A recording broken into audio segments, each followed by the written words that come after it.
Anda bisa tahu dari mana Yesus, Alkitab melarang kita ngucapin selamat ulang tahun jam 12 malam? Karena baca Alkitab. Amsal 27 ayat 14, janganlah pernah mengucapkan kata-kata selamat di pagi-pagi hari sekali, karena hal tersebut akan kuanggap kutuk baginya. Nah, hening semua langsung. Hah?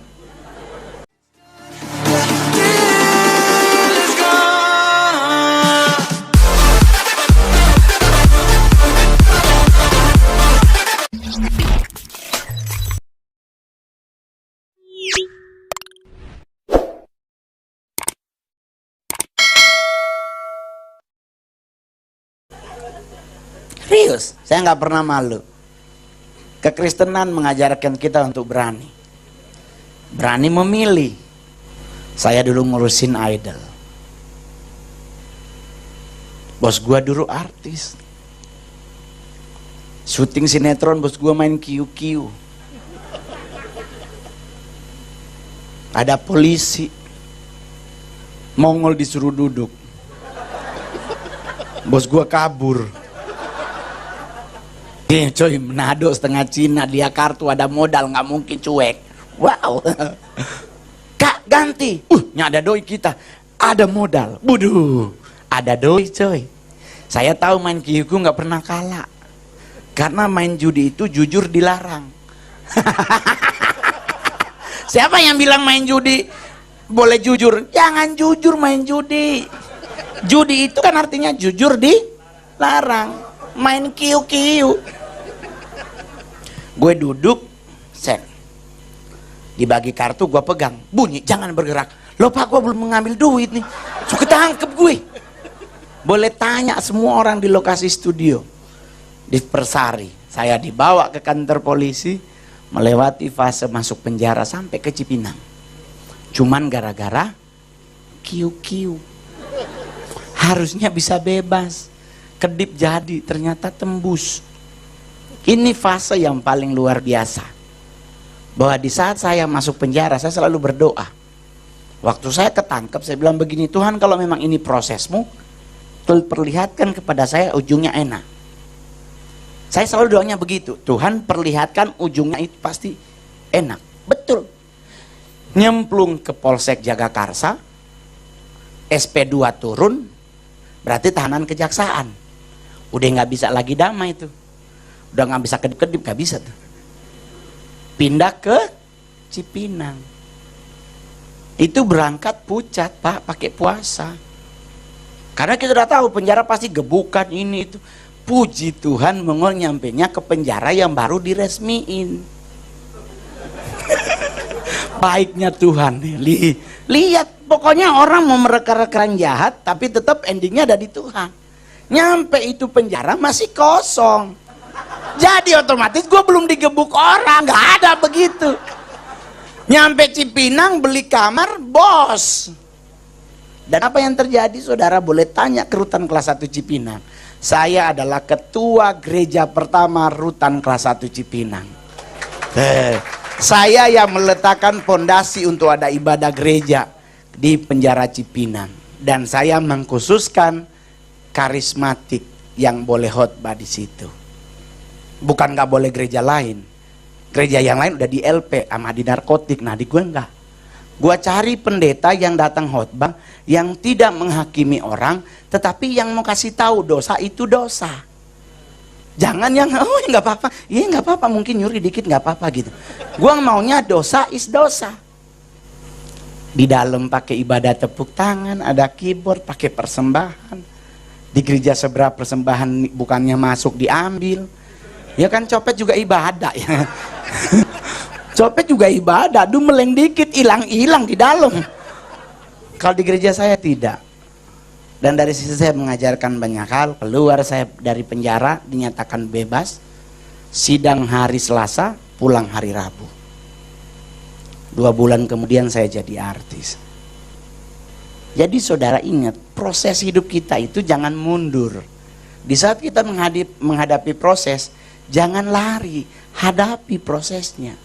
Karena Tuhan yang janji ujungnya pasti enak. Jadi jangan tuh nggak usah pak. Kekristenan nggak cengeng. Cengeng buat orang meninggal doang. Tapi kami di Manado, saya sekarang lagi protes-protes tuh sama orang Manado. Di Manado kalau orang meninggal ditaruh Alkitab. Giliran hidup nggak baca, mati dikasih. Ngapain? Emang lu kira ntar dia di dalam kubur jam 12 malam bangun doa pagi? Nggak mungkin, udah meninggal. Yang udah baca Alkitab lebih dari 1 kali, coba angkat tangan. Lebih dari 5 kali, coba angkat tangan. Lebih dari 10 kali, coba angkat tangan. Lebih dari 15 kali, coba angkat tangan. Saya udah 18 kali baca Alkitab sampai selesai. Anda tahu kenapa kekristenan harus baca Alkitab? Karena Alkitab itu firman. Di saat kita menghadapi masalah, pasti akan muncul nih rema. Jadi jangan lari, Pak. Anda bisa tahu dari mana Yesus, Alkitab melarang kita ngucapin selamat ulang tahun jam 12 malam. Karena baca Alkitab. Amsal 27 ayat 14, janganlah pernah mengucapkan kata-kata selamat di pagi-pagi hari sekali, karena hal tersebut akan kuanggap kutuk baginya. Nah, hening semua langsung. Hah? Dilarang ternyata. Kenapa? Karena jam 12 malam kan Mazmur 127. Sia-sialah engkau bangun pagi-pagi, karena aku memberkati orang yang paling aku cintai di saat ia sedang. Lalu bangunin orang lagi diberkati tuh. PA bener loh. Jangan dibangunin. Orang tidur lagi diberkati Tuhan, lalu bangunin. Biasanya orang lagi tidur dibangunin mumet otaknya. Nggak jadi berkat, jadi kutuk. Tuh, oleh sebab itu rajin baca Alkitab. Kemarin saya pelayanan di ibu-ibu di Karawang. Paling enak tuh, ibu-ibu coy. Saya cuman gara-gara 2 materi langsung pada nggak senyum. Anda tahu gara-gara apa? Tato alis. Saya bilang jangan ditato. Ih, Mongol kamu kurang ajar ya. Kok ngelarang sih orang duit-duit gua? Duit-duit ibu. Tapi tato itu nggak bagus di endingnya. Bagus di awalnya. Usia 22 tahun lu tato keren, 70 mumet. Karena emak gue juga begitu. Mama saya ditato di Hongkong cuman pingin seperti Teresa Teng. Ya liang tahu pia water Sintian Mimi. Sekarang mumet ke gereja, ibadah jam 9, jam 6 dia udah make up. Mumet, alisnya rontok. Udah turun ke bawah, jadi harus pakai batu es. Mumet waktu muda, jelek tua. Jadi buat cewek-cewek cantik, mikir lu mau tato atau sulam. Sulam per 6 bulan masih lebih bagus daripada tato. Tato seumur hidup, Pak. Emak gue sekarang mumet ke gereja, serius. Di mumet-mumet, aduh so ciri sayang. Ini bagaimana ya mami pe alis. Jadi dia ke gereja, tetap ke gereja, tapi alisnya gede banget, 2 jari loh. Serius. Fase berlaku sempurna. Saya tidak pernah ribet dengan hal apapun. Orang mau bilang, Mongol kok lu di film, lu main film. Saya udah 32 film yang saya main. 2 film tembus festival luar negeri, 1 di Prancis, 1 di Thailand. Tembus festival film Cannes di Prancis, adiknya Oscar. Tembus berangkat. 1 film festival film horor, menang bahkan. Sehingga nggak masalah, yang penting duit. Komik 8 film saya yang paling fenomenal, cuman 2 minggu 1,6 juta penonton. Modal cuman 700 juta, dapatnya 44 M. Terus orang nanya, bonusnya ngapain Mongol? Gua beliin Ferrari. Tak boleh apa adanya, tapi gua beliin Ferrari. Nggak kredit, saya beli cash. Orang nanya, lu kenapa beli cash? Alkitab ngelarang ngutang. Bapak udah baca Roma 13, nggak boleh berhutang tapi boleh minjem.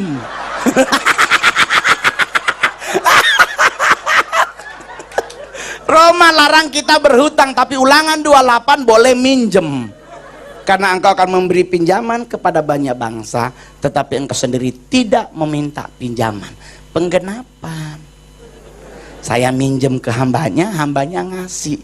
Kan digenapi, dia ngasih pinjaman ke Mongol, dia sendiri kagak minjem. Berarti boleh minjem, gak boleh ngutang. Langsung tuh pada potong kartu kredit, tapi kerjaan curhat terus tuh. Tapi saya boleh jujur, saya tidak berhutang, tidak minjem.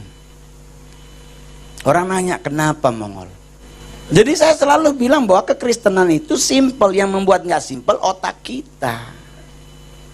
Oleh sebab itu coba nanti ingat baik-baik Roma 12 ayat 3. Nggak usah memikirkan hal-hal yang di luar yang bisa engkau pikir, tetapi hendaklah engkau hidup sedemikian rupa menurut ukuran iman yang dikaruniakan Allah kepada kamu masing-masing. Nggak usah terlalu mumet mikirnya, Pak. Nenek gue dari Cungkok pelarian, Pak. Kami keluarga bangsawan yang kabur dari daerah asal kami. Nenek gue lari dengan bawa perhiasan seabrek-abrek. Nyampe Jakarta 12 November 1921. Lagi perang. Dia lagi buang air, tak tahu bom jatuh. Dia nanya sama gue mau cebok apa lari? Orang dulu nggak mikir cebok, Pak. Yang penting selamat dulu. Jadi gue tanya terus, sama cebok di mana? Udah gampang, ada daun pisang jadi. Lah kalau nggak ada daun pisang apa yang dipakai? Akar pohon lu dudukin, lu gesek. Zaman dulu begitu, Pak. Gue boleh jujur, zaman dulu orang mikir apa sih, Pak? Emang sama dulu mikir mau cuci tangan? Cuy, lagi perang. Emak gua modalnya cuman bedak FIFA nomor 5. Menikah seumur hidup sekali, Pak. Sekarang Indonesia dikit-dikit jerawat muncul, RH, Natasha, RH. Nggak usah, laki-laki mencari perempuan itu dilihat dari akhlak dan hatinya, bukan mukanya. Itu jadi buat cewek-cewek jangan sok-sok cantik, biasa aja. Lu kecantikan bedak lu tebel, lu keringetan jadi cendol. Santai aja. Jadi saya selalu bilang santai. Karena buat saya nggak mau ribet, serius. Nenek saya meninggal 106 10 hari. Nyampe 106 dari pihak papa, dari pihak mama 100 pas. 100 tahun dia tiup ulang tahun, dia bilang dia mau tidur, ternyata udah dipanggil Tuhan. Gua nanya kenapa bisa nyampe cepet. Solusinya cuman gampang, harus sakit budek. Biar di saat dipanggil Tuhan lu nggak denger, umur panjang. Gini, ternyata nenek gua budek dulu, jadi dipanggil gara-gara keseringan kejatuhan bom budek. Jadi ternyata dipanggil Tuhan dia nggak dengar, cinio nggak bang, lu 100 coy, serius. Nenek saya meninggal nggak, Anda tahu ngapain meninggal? Gara-gara di dapur jatuh. Tuh kalau dia tidur dipanggil nggak denger, dia jatuh, dikagetin, kaget. Dia duduk, ternyata rusuk 2 tuh nusuk paru. Cabut mati nggak dicabut mati. Udah tewas. Saudara nanya, terus lu dapat apa? Bantal. Saya dapat bantal, Pak. Gua diejekin sama Cece, cuman bantal doang. Dia nggak tahu ternyata 80 kilo mas di dalam bantal. Ibu-ibu zaman dulu nyimpen perhiasan ternyata di bantal. Bukan di dompet, di bantal, Pak. Beli itu apa? Tusukan kebayanya dimasukin bantal, kalung bantal, semua bantal. Bantalnya bau apeknya, haleluya. Ternyata zaman dulu nggak pakai sampo, santan kelapa, Pak. Kainnya gua buang di kolam, meninggal ikan. Ini apeknya minta ampun. Sampai sekarang saya masih tetap melayani. Di saat saya dapat duit, penghasilan per bulan 285 juta, saya diperhadapkan pada dilema perpuluhan. 10%, Pak. Berasa pingin pindah. Sebelah 2,5%. Deh gua kan Cina, Pak. Nyari yang murah deh ye. Ntar balik lagi nggak apa-apa ye. Bener loh, sebelah kan per tahun ngasihnya. 2,5%.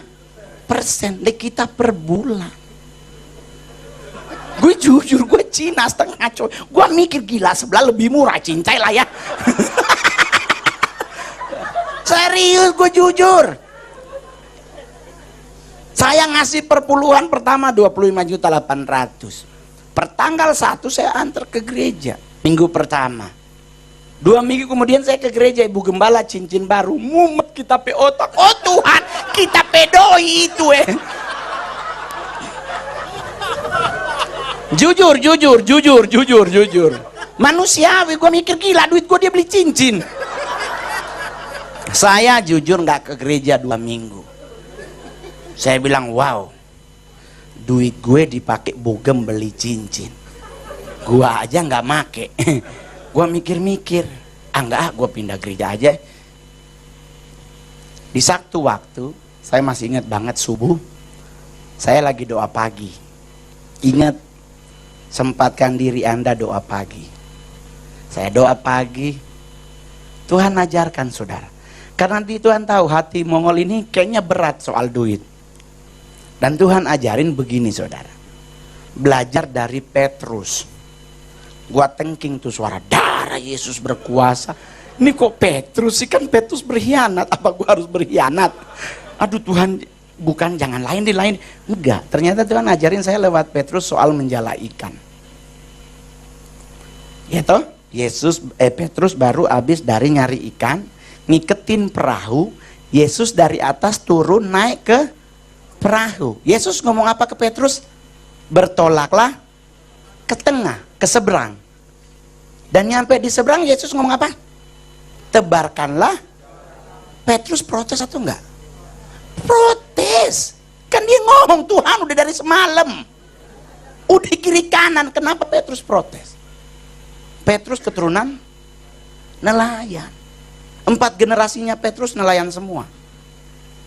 Yesus anak tukang kayu, Pak. Dia yang bikin meja bapaknya. Di Passion of the Christ kan bikin meja. Karena tukang kayu. Sekarang kita nanya, suruh nyari ikan, jagoan siapa? Di jagoan Petrus. Oleh sebab itu Petrus ngomong udah kiri kanan. Tetapi kalau saya baca 8 Alkitab, terjemahan asli, bahkan yang bahasa Arabik, ternyata di situ semuanya koma.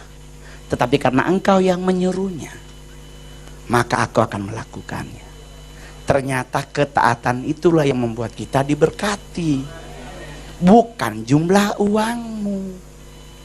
Jadi Anda mau diberkati, taat Pak, kasih perpuluhanmu. Kenapa kita nggak mau ngasih? Karena jumlah.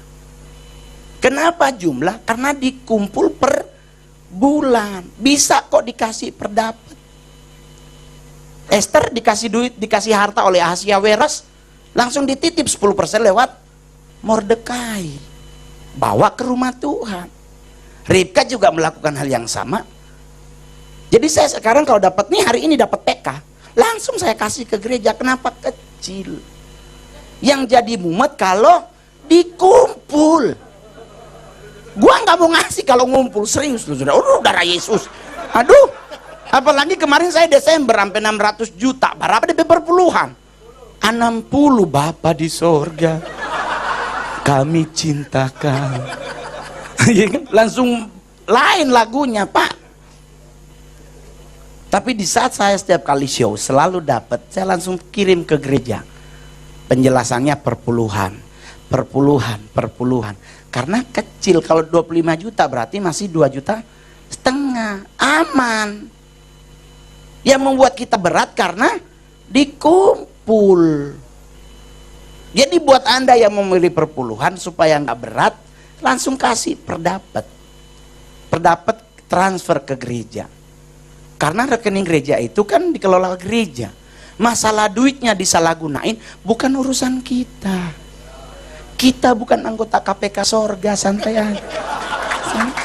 Santai aja. Serius. Tapi bawa perpuluhannya di mana Anda berjemaat. Anda udah di gereja di sini, jangan pindah gereja cuman karena mujizat. Di gereja Anda pun bisa mujizat ada selama Mazmur 103 berlaku sempurna. Sembah aku, puji aku. Alkitab bilang, maka dosamu seujung timur ke barat aku ampuni, kesuksesan hidupmu aku beri. Adanya di mana? Di hadirat Tuhan. Jadi nggak usah ngejar pendeta, bos. Lo kalau dia khotbah di Bogor, lu ngejar PA berarti. Saya mah terang-terangan aja. Kalau kita ngejar pendeta, aduh gila Mongol, gue sakit gigi, ada jemaat ke pendeta itu Mongol sembuh.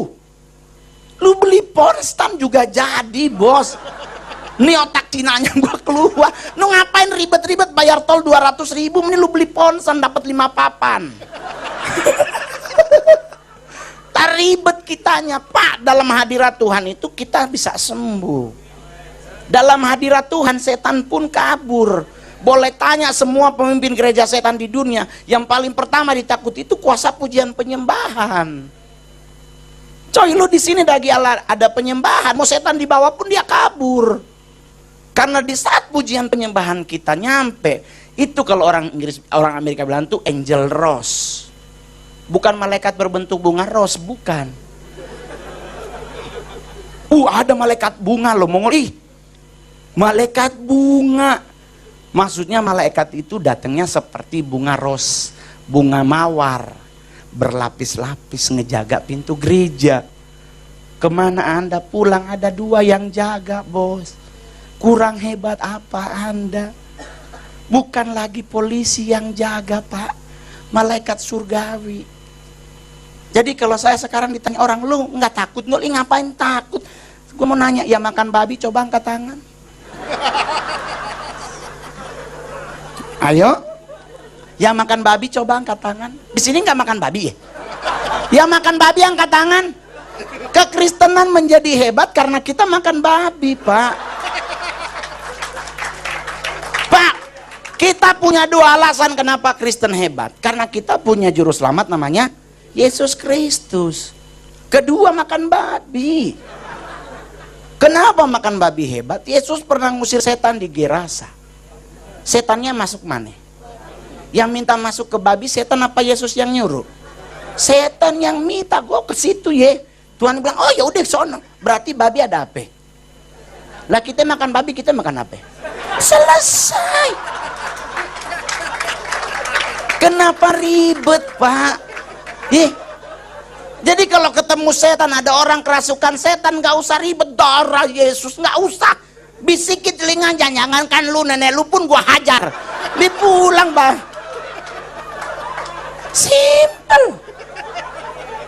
Kenapa harus ribet? Yang membuat ribet itu karena otak kita mikir terlalu ribet. Santai kok ngadepin hidup. Orang nanya sekarang, Ngol, terus kalau lu nggak jadi artis ngapain? Ya gue tetap jadi orang. Lu kirain gue jadi pocong? Lu kok nggak jadi artis ditanya? Kita juga pada aneh, pocong ditakutin. Pak, pocong itu nggak usah ditakutin, dia nggak bisa bunuh kita kok. Kan diikat tangannya. Dia mau ngapain, Pak? Tapi Mongol dia ngejar-ngejar, ya dia ngejar kan minta tolong bukain. Bukan nakutin. Jadi kalau ada pocong lompat-lompat, lu ikut lompat, ngapain bro, ngapain?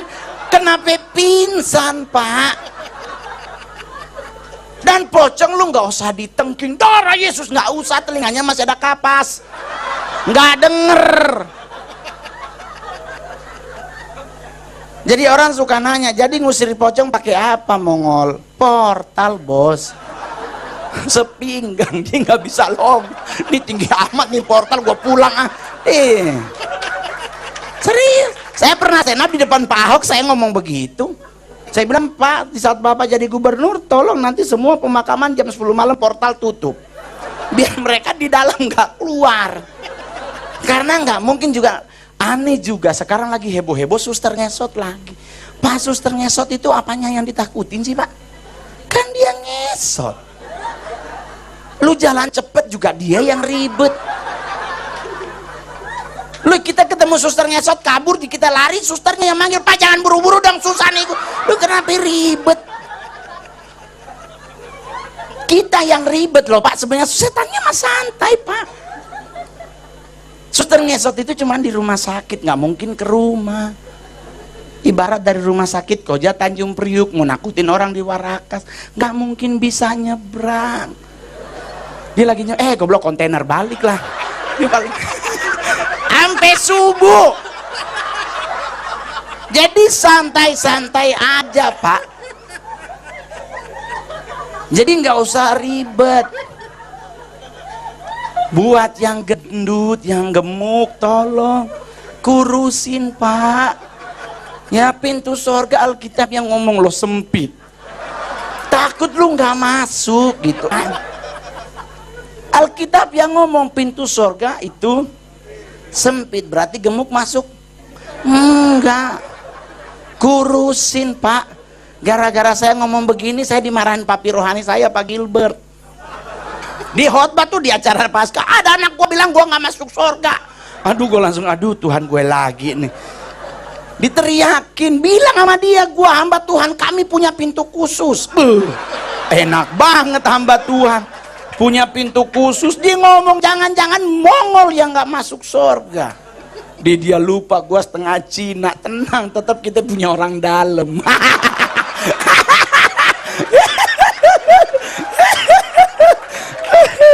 Waduh, santai bro, santai. Ntar kita meninggal tinggal telepon, bro, gua di luar jemput. Nah, jemput. Aduh. Jadi kekristenan itu menjadi indah di saat kita santai.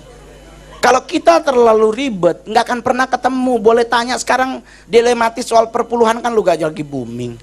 Ada gereja yang tidak menyetujui perpuluhan. Ada gereja yang bilang begini, ada yang gereja bilang begitu. Tapi selama di mana Anda berjemaat, ikutilah di situ, jangan pindah-pindah lagi. Saya kasihan loh ngeliatin gereja makin, aduh, mengklaim gua jemaatnya 5.000 orang. Coy, enak segini loh. Serius, nggak masuk kita tahu orangnya. Nggak masuk dia udah 2 minggu. Kita bisa berkunjung, kenapa nggak ke gereja? Lu kalau 10.000 orang jemaatnya, lu hafal pendetanya muka lu? Belum tentu, kecuali lu Sarini dihafalin. Lu kalau nggak terkenal kagak dihafal, udah 5 bulan meninggal baru ketahuan. Jadi kalau menurut Mongol, Alkitabiah memang mintanya lebih enak kawanan kecil daripada rombongan. Jadi santai aja. Saya bukan berarti anti gereja banyak jemaatnya, tidak.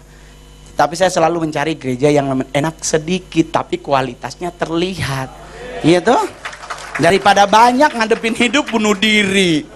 Mending sedikit bisa sharing habis ibadah, ada doa khusus. Kita masih boleh datengin orangnya. Kalau pendeta yang lain udah pindah. Kemana Bapak? Udah khotbah lagi di Cawang. Ke Cawang, lu nyusul sampai di sono udah persembahan, pasti kita nggak mau masuk, rugi.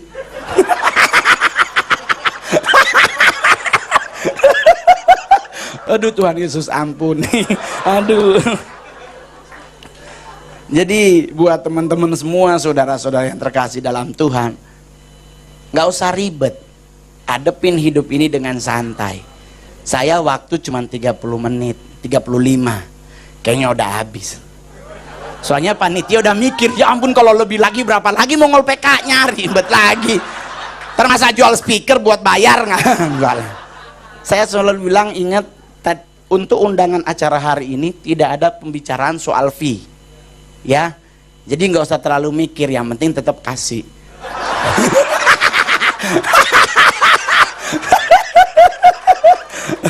Karena Alkitab yang ngomong ya hamba Tuhan harus tetap disejahterakan. Jadi saya juga evangelis, saya evangelis juga Pak, saya khotbah di gereja, tapi saya selalu bilang saya tidak mau berkhotbah karena Timotius pun tidak melangkahi Paulus. Paulus tetap yang khotbah, Timotius hanya sharing di kawanan kecil. Jadi saya juga evangelis dari Departemen Agama, saya juga khotbah. Dan enaknya Anda undang saya kalau berkhotbah adalah saya nggak boleh terima PK. Karena kalau terima PK, OTT, operasi tangkap tangan.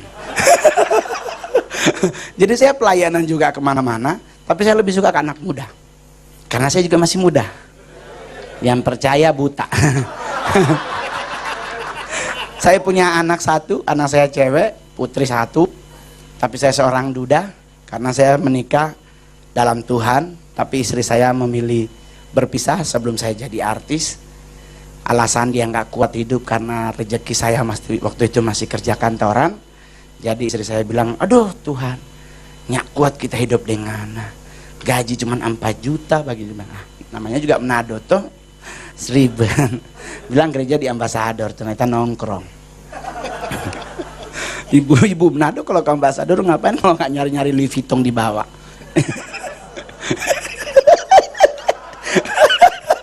Aduh, termasuk Mongol. Saya juga jujur, saya belum pernah beli barang branded. Karena buat saya kesia-siaan kalau saya harus beli barang 62 juta cuman karena buat gengsi. Saya beli Ferrari, saya beli, tapi 2 minggu kemudian saya jual kembali. Kenapa saya jual? Karena saya nggak tahu bawa mobil. Tanya yang jemput, saya pakai sopir Pak. Dan sopir Mongol lebih ganteng dari gue. Nanti kalau gue ikut di mobil dia, dikirain gue yang numpang. Ini nggak enak tuh. Gue jual aja. Saya jual rugi 400 juta lebih.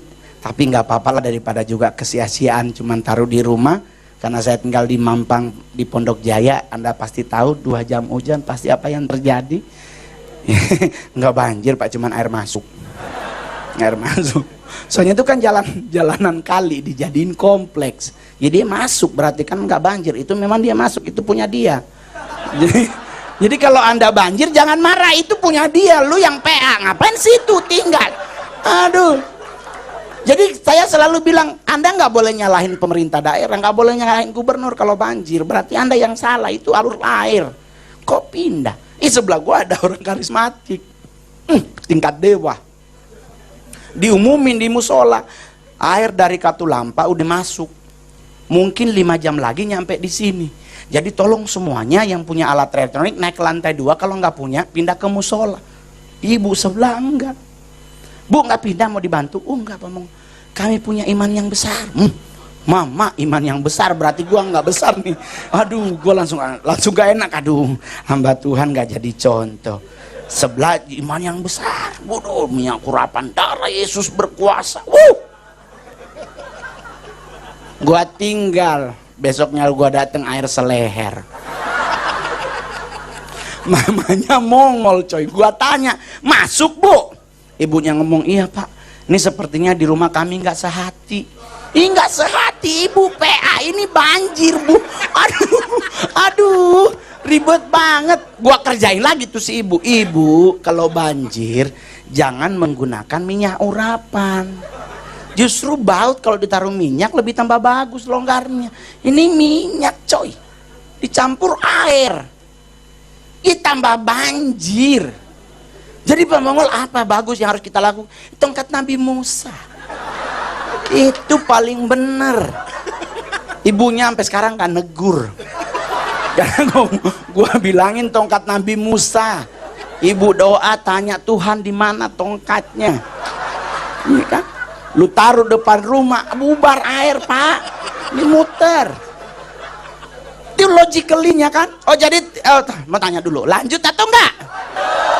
Oke. Lumayan kan gratis.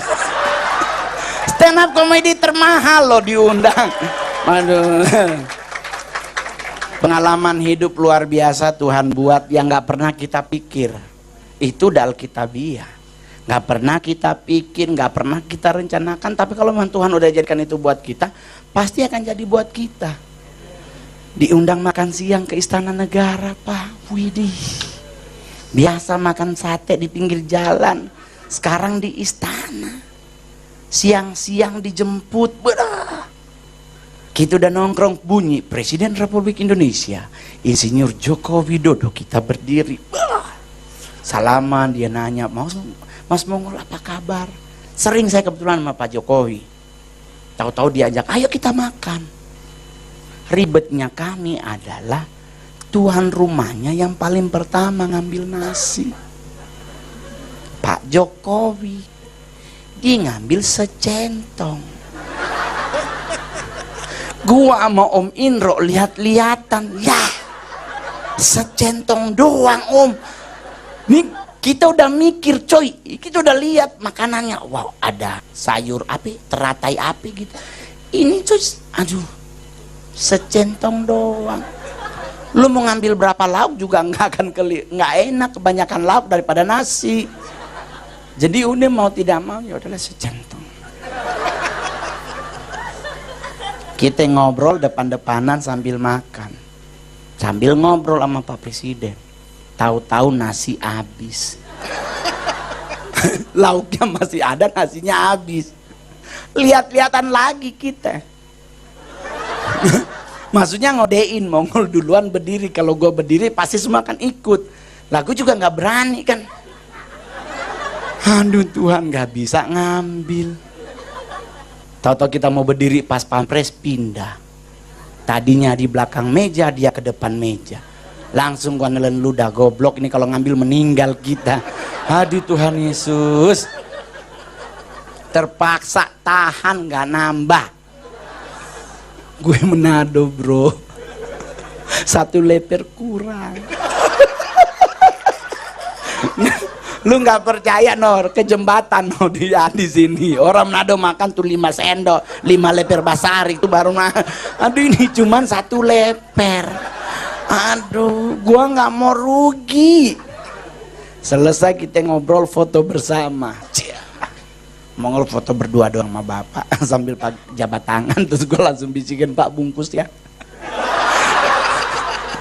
Pak Jokowi setengah ngeliat, hah? Oh. Lah, cuy gue Manado Pak. Kami Manado ada budaya babungkus. Mau ke pesta manapun pasti babungkus. Oh mati. Jadi santai aja Pak. Puji Tuhan berjalan semua dengan indah. Apa yang saya nggak pernah bayang, saya nggak pernah berpikir bisa jadi seperti sekarang. Tetapi orang nanya kenapa bisa? Karena fase yang saya udah lewati, udah buat Tuhan itu udah cukup untuk saya bisa dipromosikan jadi lebih dari yang sebelumnya. Orang Manado nggak bisa berpikir loh Pak, harusnya ganteng jadi artis, ini kok begini gitu. Saya disangka di Manado pulang kampung, aduh nggak ada yang minta foto. Serius gua ke ambasador mumet orang minta foto, serius di Manado dicuekin. Cuman oh dia begitu doang. Begitu doang, kalaupun minta foto pakai ditarik-tarik, sini Mongol, ya ampun. Aduh, gua artis ibu bukan ikang. Tapi mau gimana ya, biarin aja lah. Mau marah juga berdosa. Pak Gilbert juga udah bilang, Mongol baca Lukas 15, 16, 17. Yesus pun di kampungnya nggak dikenal, apalagi lu. Ya udahlah. Yesus aja nggak dikenal, apalagi Mongol. Dia pasrah-pasrah aja. Terakhir aja ya. Soalnya ambasador udah mau tutup. Pokoknya buat semua yang hadir hari ini nggak usah takut menghadapi hidup. Kita punya Tuhan yang ya dan amin. Kalau dia tidak menjawab doa kita, jangan kecewa. Berarti masih ada sesuatu yang membuat dia nggak mau ngasih. Jadi jangan bilang, wah Tuhan ini kurang adil. Masa Mongol begitu dapat, gue kagak. Berarti ada sesuatu yang belum saatnya Anda terima. Jangan maksa. Terus kalau Anda mau jadi orang yang diberkati Tuhan, ya jangan pindah-pindah gereja. Saya tidak setuju pindah gereja. Jadi kalau ada yang marah, Mongol kurang aja, tetap nggak boleh pindah gereja. Karena iman bertumbuh di gereja lokal. Kalau lu pindah-pindah, berarti lu nggak akan pernah bertumbuh. Karena setiap gereja beda pengajarannya. Gereja yang satu bilang merokok boleh, gereja yang satu bilang merokok nggak boleh. Ribet kita diperhadapkan. Tapi kalau kita punya gereja lokal, udah ada aturan mainnya yang kita harus sepakati bersama. Jadi merokok boleh atau enggak? Kenapa enggak boleh? Mau rusak kesehatan. Terus kita nonton film bokep enggak? Sama aja Pak. Alkitab nggak ada tulisan melarang kok. Ada cuma di pompa bensin, ya kan? Tapi orang nanya, lu hamba Tuhan dari gereja karismatik ngerokok tidak? Saya tidak merokok. Kenapa saya tidak mau merokok? Karena kitab Yoel, siapa yang mengeluarkan asap dari mulutnya, kekejian di mataku. Coy, lu ngerokok ngeluarin asap dari mana? Dari mulut. Gak mungkin asap lu telen, gak mungkin. Pasti asapnya dari mulut. Alkitab bilang siapa yang mengeluarkan asap dari mulutnya, kekejian di mataku, berarti nggak boleh ngerokok. Jadi ingat, nggak boleh merokok karena keji di mata Tuhan. Kalau soal sehat, nananya ke dokter bukan ke pemerintah. Bukan di situ peringatan pemerintah, rokok dapat menyebabkan begini-begini. Lu sakit nanya siapa? Dokter, jangan sama pemerintah. Karena di situ iklannya rokok dapat. Nih gue jalan, ih dapat rokok nih. Nah itu dapat, itu bisa kena. Lah kalau beli kan enggak. Tapi tetap ingat ya, siapa yang mengeluarkan asap dari mulutnya, kekejian di mataku. Jadi buat anak muda, berhenti merokok. Karena kalau tidak keji di mata Tuhan, orang yang keji di mata Tuhan, hidupnya nggak akan pernah diberkati. Saya dugem, enggak. Orang nanya, mongol munafik, masih nggak dugem. Tuh mau ngapain di tempat dugem? Mending enak doa malam dapat berkatnya. Anda pernah dengar saya ngedugem? Mumet gue dugem, berisik, ngomong harus teriak-teriak. Sama siapa lu Cuy, ikan PA. Orang nanya, terus lu gimana ngol? Gue nggak mau dugem, gue nggak mau ngerokok. Hidup gue santai aja. Yang penting tidak jatuh dalam dosa. Saya duda, emak gue yang ngontrolin.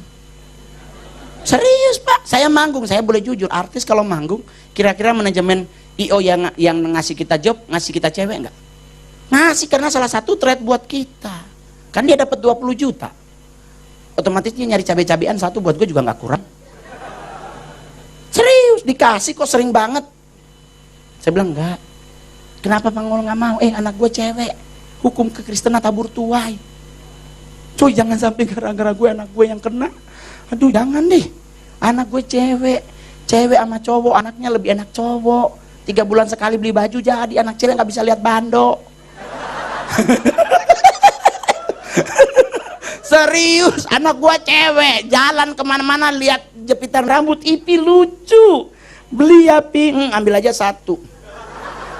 Anak cewek ngambil 1, enggak, serenteng. Saya gereja di Glow, keluar dari Glow cuma ada 2 mall, Grand Indonesia dan Plaza Indonesia.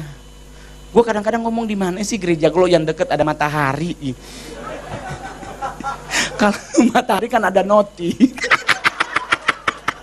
Ini kalau di Grand Indonesia nggak ada, jepitan 120 ribu.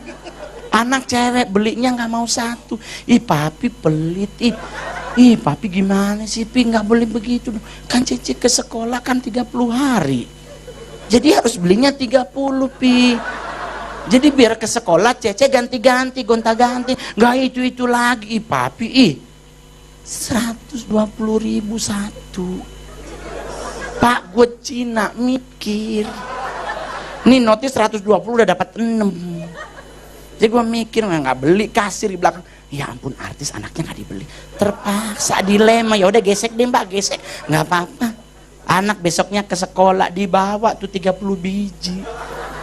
Kenapa dibawa sih? Ih papi nggak punya kasih. Ih nggak jalan segereja sih papi. Pi, kata Papi Gilbert, kita harus mengasihi orang. Nah di sekolah kan teman Cece kan banyak. Ya udah Cece bawa bagi-bagi. Nih gua yang beli, anak gua yang habisin. Aduh, begitu juga. Tiap hari duit jajannya 300 ribu per hari. Coy, gua kasih 20 ribu, dia nyahut, jajan saman papi. Dia nggak tahu saman gue 100 perak. Yang duit 100 merah ada burung. Karena 1000 buat bayar SPP, kan 2020, dia nggak mau. Gue penasaran, gue berangkat ke Pondok Indah. Gue tanya susternya, sus anak saya sini berapa jajannya? 20 ribu Pak Momon. Hah? 20 ribu, dia minta 300. Dia pulang, gue tanya, Ces sini. Nah Pi, kita mau jalan ke mall ya Pi? Enggak, Papi mau nanya, duit jajan berapa di sekolah? Segitu Pi. Segitu berapa? Ini segitu. Dia tahu dosa bohong. Segitu Pi. Oh tadi Papi ke sekolah, kata suster 20 ribu. Segitu Pi. Lah terus kembaliannya mana? Diambil oma. Ternyata emak gue coy taktiknya lebih gila dari dia. Minta duit gunain cucunya. Emak gue pulang, gue tanya, Mami sini, kenapa? Itu duit jajannya Cece kan 300 ribu. Katanya cuma 20.000, berarti ada sekitar 280 di Mami. Oh, mau hitung-hitungan. Oh, nih, pegang aja di ATM. Nih, ATM-nya Mami pegang aja deh ya. Ya, coy, ibu-ibu kalau udah begitu udah ribet. Langsung gua kasih ATM-nya. Nih, pegang aja deh. Karena kalau makin marah kacau dunia persilatan. Udah. Serius, karena ibu-ibu nggak bisa dibecandain. Serius loh, Anda tahu kenapa maling kundang dikutuk? Ya karena orang tuanya nggak bisa dibecandain. Loh, Bapak baca nggak maling kundang dikutuk karena apa? Karena melawan, tidak mengakui ibunya kan. Sekarang mau nanya, maling kundang ada di mana? Ada di pinggir laut apa di tengah laut? Di tengah laut, Pak. Zaman itu belum ada kacamata. Kita nggak tahu, mungkin matanya minus silinder. Jadi kan itu mak gue bukan nih. Emaknya sensi Tuhan gue. Langsung dikutuk, kan kasihan ganteng-ganteng jadi batu. Mending ganteng-ganteng jadi serigala. Saya main di sinetron itu. Main cuman sehari doang. Serius, saya syuting cuman 1 jam. Cuman ngejar Aliando, bro ditabrak mobil meninggal. Habis. Yang penting 11 juta duit. Aduh, udah makin habis. Terakhir habis, ya kan pas doa berkat 10 menit toh habis. Terakhir, Anda sebagai orang Indonesia harus mencintai Indonesia. Jadikan Indonesia ini harga mati, jangan pecah lagi, jangan pingin merdeka, jangan. Kita ini udah di Indonesia, nggak usah lagi pingin yang lain.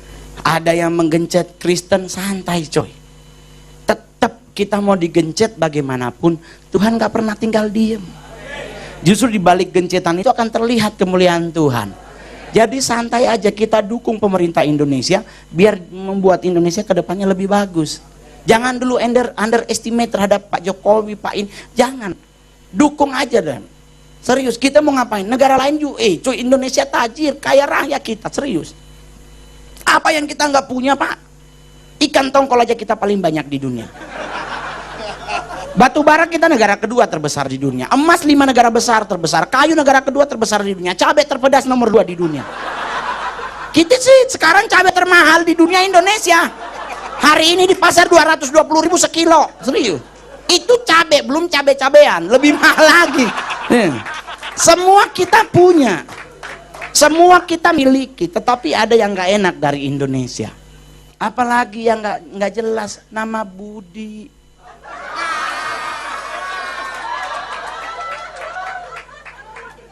Kenapa nggak jelas? Masih ingat pelajaran sekolah ini Bu Budi? Tahu siapa orang tuanya? Nggak tahu. Penjelasannya cuman ini Ibu Budi ini. Tahu namanya siapa? Nggak ada, sampai kita meninggal juga nggak tahu orang tuanya siapa. Ini pelajaran aneh. Pelajaran nggak jelas. Abang adek ke Bandung kok pisah mobil. Yang satu berangkat jam 9, yang satu 9.10, nyampe di Bandung jam berapa? Kan gak konsisten, orang Saman itu belum ada jalan tol kok. Kok 3 jam lu baru nyampe Gadok, belum nyampe Bandung, Puncak Pas belum nyampe. Lagian abang ade semobil pisah mobil. Kan enak, Budi sama Arman semobil nyampe bareng. Kenapa harus pisah-pisah? Pelajaran SD kelas 3 matematika bab 7 halaman 28 begitu. Ngeselin. Wati pergi ke pasar membeli telur 3 kilo. 1 kilo telur 7.500 dan Wati membawa uang 50.000. Bawa duit gocap beli 3 kilo, sekilo 7,5. Pertanyaannya berapa kembaliannya? Berapa? 20? Inilah letak negara kita begini. Siapa yang ke pasar? Kenapa lu yang ngitung? Sok tahu. Ya kan? Bener nggak? Yang ke pasar siapa? Terus kenapa kita yang hitung? Emang lu tahu kembaliannya? Jangan sok tahu. Kita nggak tahu, mungkin Wati beli gorengan. Aduh, kalau ada pertanyaan begitu jawabannya gampang, Pak izin gua mau nyusul si Wati gitu. Jangan sok tahu. Pelajaran SD emang begitu, siapakah yang menemukan bola lampu? Siapa? Thomas Alva? Itu salah. Jawaban yang benar, siapa yang menyembunyikan? Karena Thomas Alva Edison menemukan, berarti sebelumnya hilang. Siapa yang ngilangin? Itu namanya PA. Jadi kalau kami stand up, memang stand up itu adalah genre komedi baru sebenarnya, tapi sebenarnya udah lama. Cuman baru booming lagi di Indonesia sejak zaman Raditya Dika dan Panji. Mereka lewat Kompas TV, saya Metro TV. Sampai sekarang kami masih tetap melayak, saya masih tetap manggung. Besok juga manggung, pasca lebih penuh. Besok pasca, waduh memang luar biasa. Jadi kita harus ingat baik-baik, kita jadi seperti sekarang karena penyertaan Tuhan. Kita jadi berhasil karena cinta Tuhan. Kalau otomatis yang paling terakhir, tolong doakan pemimpin gereja Anda. Anda berdoa buat bangsa dan negara dipersilakan. Tetapi jangan lupa juga berdoa buat pemimpin gereja Anda. Jangan cuman Anda yang minta didoakan. Anda juga harus berdoa buat mereka. Pelajari Paulus. Paulus juga didoakan oleh mereka. Oleh teman-temannya di saat dia di pantai, yang kapalnya tenggelam, Petrus di penjara, Paulus di penjara. Sahabat-sahabatnya tetap berdoa buat dia. Jadi hal yang sama berlaku juga buat di gereja. Anda jangan lupa juga mendoakan para pemimpin gereja Anda. Anda bergereja di sini, doakan gembala sidang. Kalau di sini sistemnya gembala sidang. Kalau sini sistemnya penatua, doakan penatua Anda. Karena dengan Anda berdoa buat mereka, itu namanya sinergi. Saling menguntungkan. Jadi Anda berdoa buat mereka, dia berdoa buat Anda. Apapun doa yang kita doakan, selama menggunakan dalam nama Yesus Kristus, pasti dijawab oleh Tuhan. Amin. Gak usah kecewa, gak usah stres. Besok masih ada Gio. Kebetulan saya dekat sama beliau. Sama, tanya nanti dia akan bersaksi. Gak dianggap. Serius, gak dianggap. Kami di Manado yang muka standarnya menakutkan, cuman diliatin doang. Tapi coba lihat Ariel Peter Pan 2, suaranya serak-serak basah. Saya serak-serak becek. Saya main film udah 32, sinetron udah banyak, stand up udah seluruh Indonesia, seluruh dunia. Besok saya ada tur ke luar negeri, ke Amerika, Eropa, dan Afrika. Tur, Pak. Duit lagi. Satu yang saya nggak mau, nyanyi. Saya udah dibikinin lagu, bahkan udah pernah studi rekaman di Musika Studio. Gua kabur. Karena gue tahu Pak, suara gue, aduh. Saya pernah pelayanan di GBI di Sunter, saya disuruh nyanyi Pak. Saya nyanyi lagunya Citra, Pertolonganmu. Pertolonganmu. Duh jemaat, nggak ada suara. Kirain Mongol hadirat Tuhan nyata. Ternyata mereka lagi doa, Tuhan cabut nyawanya. Jelek suaranya Tuhan. Jadi saya nggak mau nyanyi sampai saat ini. Jadi buat Anda yang suaranya bagus, ikutlah nyanyi di atas mimbar. Nih, kalau di Church of Satan, ini namanya putra putri altar.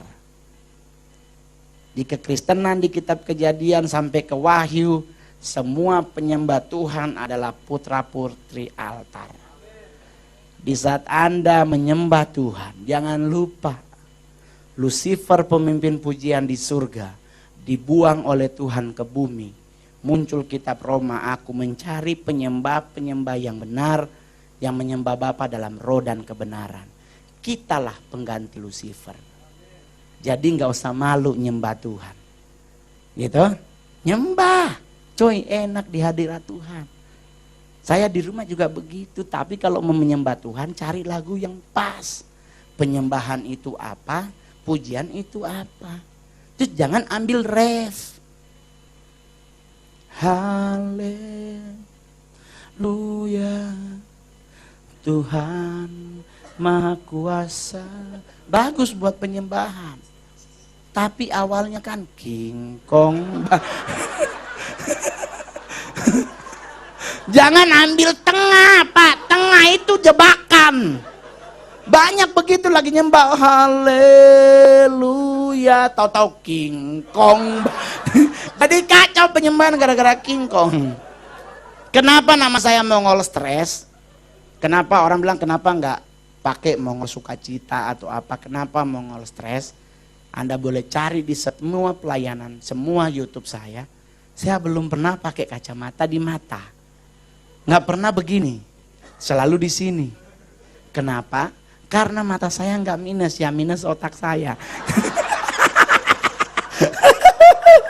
Udah makin malam, udah jam 7.